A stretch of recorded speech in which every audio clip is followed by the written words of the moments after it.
மரியாதைக்குரிய சவுண்ட் ஏற்றுப்பா, சத்து அவ்வளோதான், கத்தி கத்தி போச்சு. மரியாதைக்குரிய அருமை சகோதரர்களே, அனைத்து கட்சியை சேர்ந்த சகோதரர்களே, மேடையில் அமர்ந்திருக்கிற எங்கள் கண்ணுக்கு மேயாக இருக்கின்ற கூட்டணி கட்சி தலைவர்களே, இந்த நிகழ்ச்சியை என்னோடு சேர்ந்து சிறப்பாக நடத்தி கொண்டிருக்கின்ற கிழக்கு மாவட்டத்துடைய மாவட்ட செயலாளர், முப்பெருந்துறை முன்னாள் அமைச்சர், கழகத்தின் துணை பொதுச் செயலாளர், பல்வேறு ஆலோசனை வழங்குகின்ற குழுவினுடைய தலைவர், எங்கள் அன்பிற்கும் பாசத்திற்குரிய அருமை சகோதரர் மாண்புமிகு திரு நத்தம் விஸ்வநாதன் அவர்களே, இந்த நல்ல நிகழ்ச்சியிலே கலந்து நேரத்தின் அருமை கருதி எங்களை எல்லாம் பேசுவதற்கு அனுமதி வழங்கியிருக்கின்ற நம்முடைய முதல் மேயர், முன்னாள் மாவட்ட செயலாளர், அன்பிற்குரிய தம்பி திரு மருதராஜ் அவர்களே, இந்த நிகழ்ச்சியிலே கலந்து கொண்டிருக்கிற முன்னாள் சட்டமன்ற உறுப்பினர் அருமை தம்பி வழக்கறிஞர் பிரேம்குமார் அவர்களே, முன்னாள் சட்டமன்ற உறுப்பினர் தம்பி தென்னம்பட்டி பழனிசாமி அவர்களே,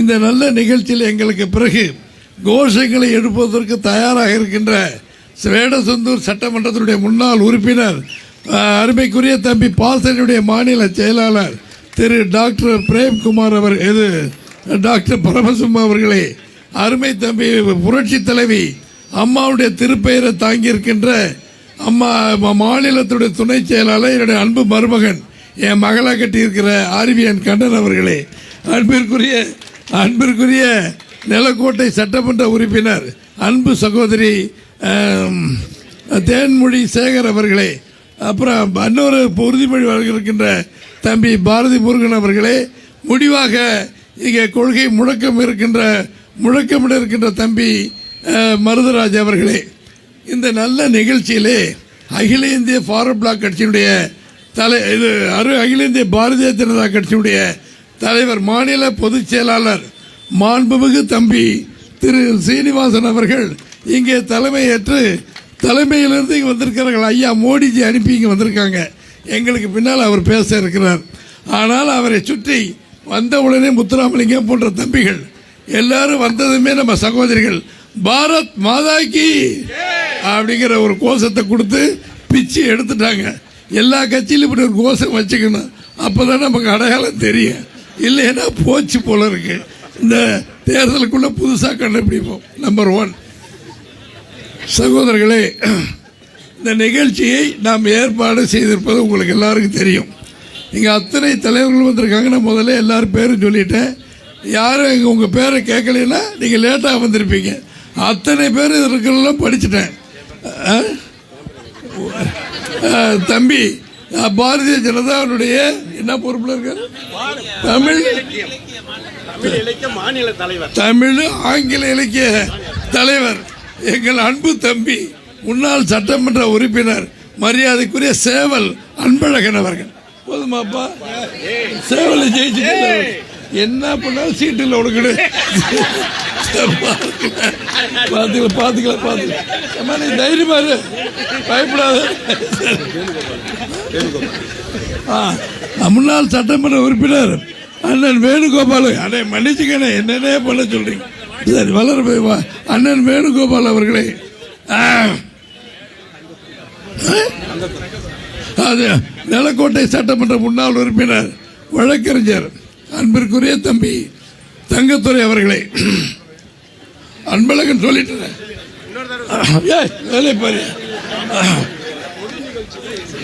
அருமை சகோதரர்களே, மோசமான கேவலமான ஒரு ஆட்சி இன்னும் ஒரு 30-45 நாளைக்கு இருக்கும். ஓட்டு என்ற அன்னைக்கு, ஓட்டு எண்ணி அடுத்த நாள் தமிழகத்துடைய தலைமை பொறுப்பு ஏற்ற நம்முடைய என்டிஏ கூட்டணியுடைய பொறுப்பேற்றிருக்கிற தலைவர் புரட்சி தமிழர் எடப்பாடியார் அவர்கள் இந்த தமிழகத்தினுடைய முதலமைச்சரை பொறுப்பேற்கின்ற பொழுது அத்தனை பீடையும் அத்தனை சனின்னு தொலைஞ்சு போயிடும். அதைத்தான் நம்முடைய தம்பிகள் இங்கே பேசுகின்ற பொழுது தெளிவாக சொன்னார்கள். முந்தாள் நடந்த அந்த ஒரு சகோதரி, தூத்துக்குடியில் நடந்த சகோதரியில் சமாதானப்படுத்துறதுக்கு முதலமைச்சர் தங்கை அன்பு சகோதரி கனிமொழி அவர்கள், அப்புறம் இன்னொரு அமைச்சர் கீதா ஜீவன் 2 பேரும் அந்த ஊருக்கு போயிருக்காங்க. தைரியமாக போலீஸ் ஐயாலாம் கூட்டிக்கிட்டு. நான் மந்திரியாக இருந்தேன்.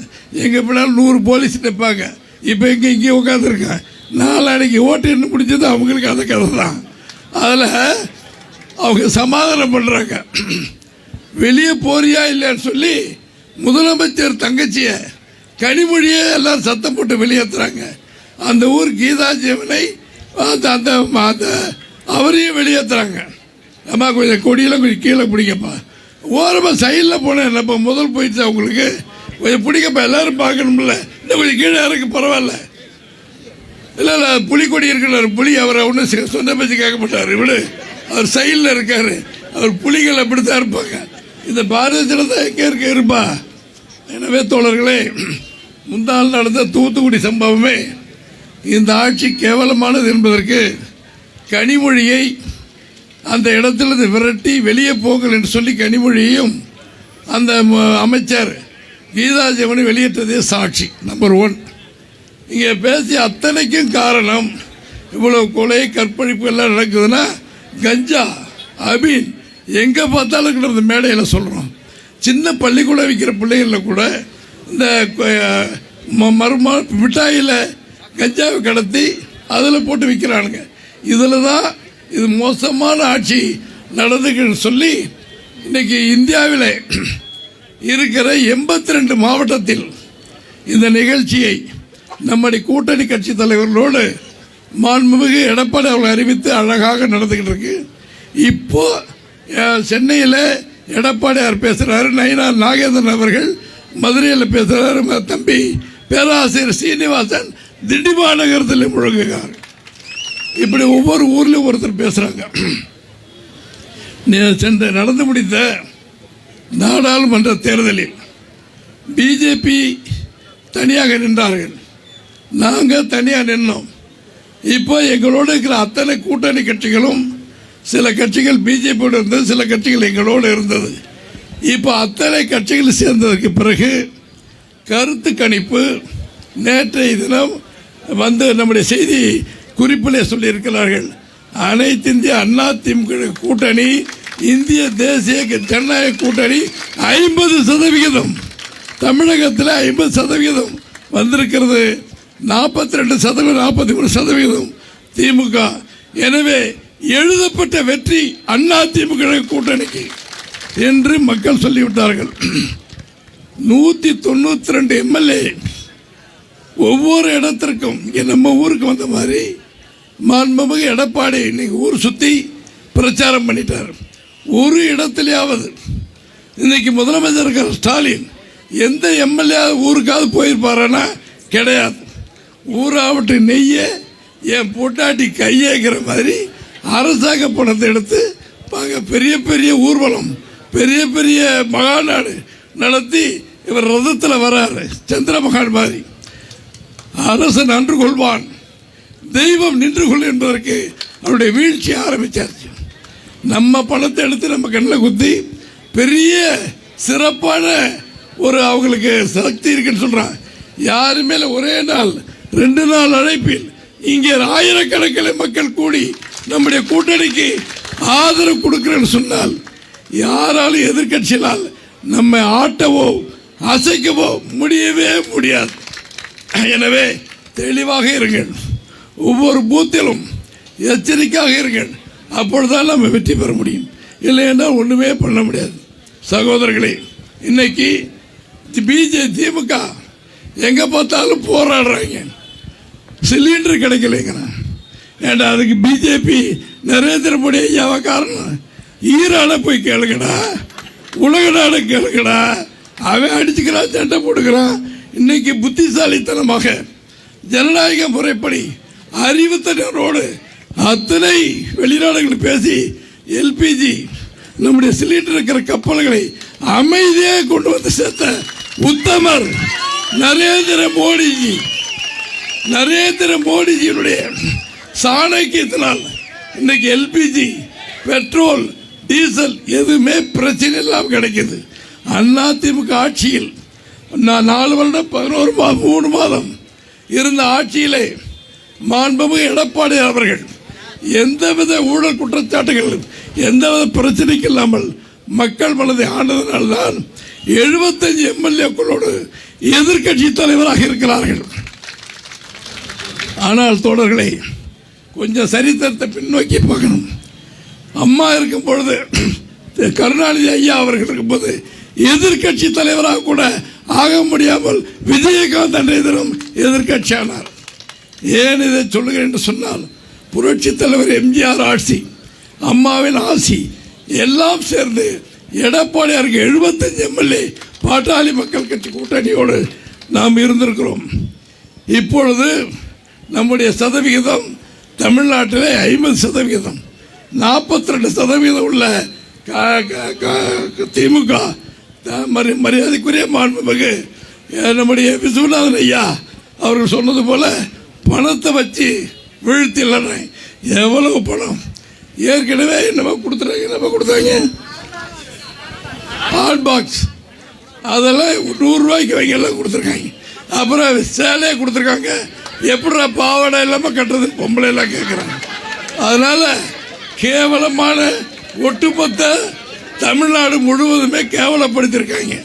எனவே நம்ம காசை எடுத்து இந்தியா தமிழ்நாடு முழுவதும் இது மாதிரி கேவலப்படுத்துகிற இந்த ஆட்சி இருக்க வேண்டுமா என்பதை சிந்தித்து பாருங்கள். ஒன்று, இன்னைக்கு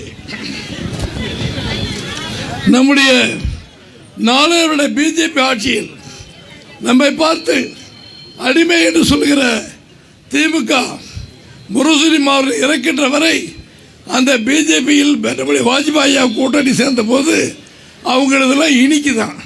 இப்போ நம்மளது கசக்குதுங்கிறார். என்ன நீங்களே புரிஞ்சுக்கணும். அவங்க பிஜேபியோட திமுக இருந்தால் சல்லியான கூட்டணியா, அண்ணா திமுக கூட்டணி சேர்ந்தா மோசமான கட்சி, மூழ்கிற கப்பல் அப்படி நம்மள சொல்றாங்க. எந்த கப்பல் மூழ்கினாலும் அதை வெளியே கொண்டு வருகிற நீர்மூழ்கி கப்பல் அனைத்து இந்திய அண்ணா திமுக. தயவு செஞ்சு மறந்துடாதீங்க. அருமை சகோதரர்களே, இன்னைக்கு கருப்பு கொடி காட்டுகிற நம்முடைய ஸ்டாலின், உதயநிதி ஸ்டாலின் கோ பேக் என்று சொன்ன ஸ்டாலினும் உதயநிதியும் அவர் துணை முதலமைச்சராக இருந்த பொழுது மோடி கையா காலை பிடிச்சு எனக்கு பதவி ஏற்று வைங்க, எது இடைஞ்சல் பண்ணி கேட்ட இழிப்பிறவிகள் தான் திமுகவை சேர்ந்தவர்கள். நம்முடைய உதயநிதி ஸ்டாலின் துணை முதலமைச்சர் பதவி எடுக்கும் பொழுது கம்பேக் மோடி, கம்பேக் மோடின்னு ஆங்கிலத்தில் வாங்க ராசா வாங்க ராசான்னு மோடியை கூப்பிட்டாரு. இது ஒரு வாழ்க்கையா, இது ஒரு பொழப்பா? இன்னைக்கு சிந்திச்சு பாருங்க. அருமை தோழர்களே, 17 வருடம் மத்திய அரசாங்கத்திலும் அங்க வைக்கின்ற பொழுது 11 லட்சம் கோடி நம்முடைய மோடிஜி திமுக கொடுத்திருக்கிறாங்க. ஆனால் வெரி குட் அடி அது. ஆனால் காங்கிரஸ் இருந்த பொழுது 3 ஒரு பக்கம் கூட தமிழ்நாடு கொடுக்கவில்லை. இங்கே பிஜேபி குறை சொல்கிற ஸ்டாலின் அவர்கள் இதெல்லாம் உண்மையா நிச்சயத்துக்கு பதில் சொல்லணும். எனவே தர்மம் நம்ம பக்கம் இருக்கு, நியாயம் நம்ம பக்கம் இருக்கு. இந்த தர்மத்தின் தீர்ப்பு வருகிற தேர்தலில் மாண்புமிகு எடப்பாடி அவர்கள் முதலமைச்சராவதற்கு பிஜேபியுடைய கூட்டணி அத்தனைக்கு சேர்ந்து அந்தந்த கூட்டணி கட்சிகள் நம்முடைய இரட்டலை அத்தனைக்கும் நீங்கள் வாக்களித்து வெற்றி பெற செய்வதற்கு உறுதி எடுத்துக்கொள்ள வேண்டும் என்று இந்த நேரத்தில் அன்போடு கேட்டுக்கொள்கிறேன். சகோதரர்களே, இருக்கட்டும் சகோதரர்களே, காலை 10 மணிக்கு இந்த நிகழ்ச்சி என்று சொன்னேன். 9:45 முத்துராமலிங்கத்திலிருந்து அத்தனை பேர் வந்துட்டாங்க. நம்ம தம்பி டிடிவி ஐயா கட்சி தலைவர் அன்பு தம்பி நல்லசாமியிலிருந்து அத்தனை தலைவர் வந்துட்டாங்க. இங்கே வந்திருக்க உங்களுக்கும் கூட்டணி சக்தி தலைவருடைய பாதங்களில் என் அன்பான வணக்கத்தை பணிந்து வணங்கி தெரிவித்துக் கொள்கிறேன். இன்றைய தினம் நம்முடைய நிகழ்ச்சியை சொல்ல உங்களுக்கெல்லாம் உணர்ச்சி ஊட்டுவதற்காக பிஜேபியினுடைய மாநில பொதுச் செயலாளர் மாண்புமிகு திரு பேராசிரியர் திரு சீனிவாசன் அவர்களை பேசுமாறு அழைக்கின்றேன். நன்றி.